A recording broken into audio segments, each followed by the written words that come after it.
Another divisional matchup is ahead with the Seahawks hosting the 49ers. What's going on? Jackie Montgomery with your Week 13 game preview. Well, the 6-5 San Francisco 49ers come to town and they seem to have hit their stride. They've won 4 out of their last 5 contests, including 3 straight wins, and their offense has been firing. In all 3 of those wins, they've scored at least 30 points or more, and they rank second in the NFL in time of possession during that span. Right now, they're playing really good ball. The last 3-4 games, they've been running the ball. Their running back, he's really good. Offensive line is doing really good. Trent Williams is really good. The best lineman in the league right now for sure. And then that sets up the play action, which is, their bread and butter. Deebo Samuel is a baller. He's been playing really good. I'm happy for him because the only thing that's stopping him is injuries, really. Like, when Deebo is healthy, he's a great player. And, we got a great task up our sleeve.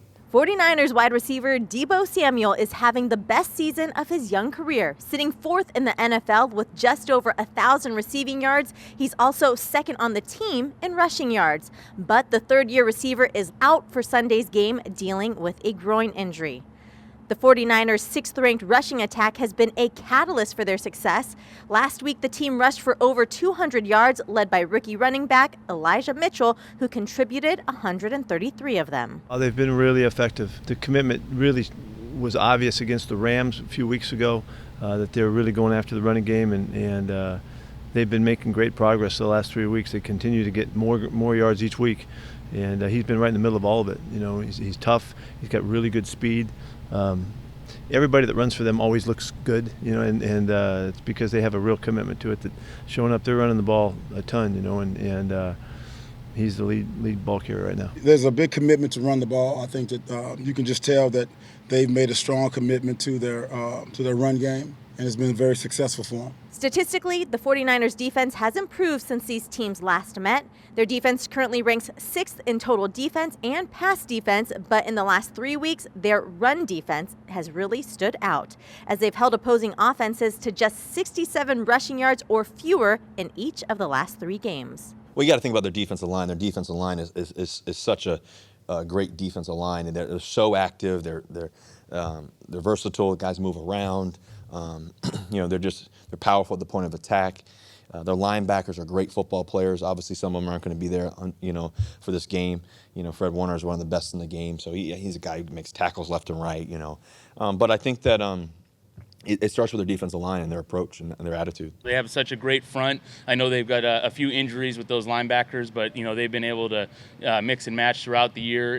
With moving Armstead inside, or with Bosa doing a great job against the run and the pass. So really dealing with that front seven, really being able to attack those guys and play behind our pads, play with great leverage throughout the course of the game, I think is a big challenge for us and something we're striving to do. While the 49ers will likely be without their lead tackler and all-pro linebacker Fred Warner, who is currently dealing with a hamstring injury, they still have their sack leader in Nick Bosa, who is 4th in the NFL with 11 sacks. He's as active as ever. They're moving him around more. They're playing him on the other side some, and we've even seen him over the center some. So they're really trying to position him to be effective. He's a really good player. He plays with a great motor.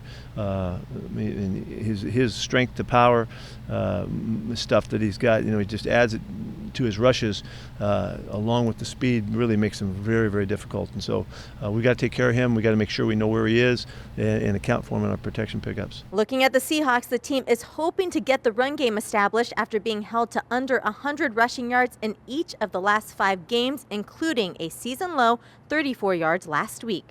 The Seahawks are hoping that future Hall of Famer Adrian Peterson, who is signed this week, can help provide that jump start. I feel like it's a lot that I can add to the run game, and inspire these young guys as well, make those guys work harder when they see me out there, pretty much going full speed doing a walkthrough.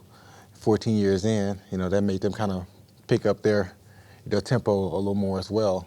I feel like I'll be able to add to the running back room and help get this running game going. He brings a power running game and just how he runs the ball downhill. I mean, he knows how to score. Obviously, a guy who's scored 100 and I don't know, 120, somewhere around there, touchdowns in his career. A guy who knows how to get in the end zone. I think with our other running backs, with AC, with DJ, with Homer, Penny, those guys, he also can give them a little bit of, showing of just an example of just how to be an amazing pro. These guys are great pros already, but to be able to take care of yourself and to be able to do it as long as you can, no matter what your position, is a blessing in itself. And he's a true pro. He's dedicated to the game, and it's really cool just to see. Well, the Seahawks have won 3 straight against the 49ers. Well, make sure to tune into this one. Divisional matchups are always fun to watch. Just a reminder, kickoff has been moved up to 1:25 p.m. Pacific. You can watch it live on CBS.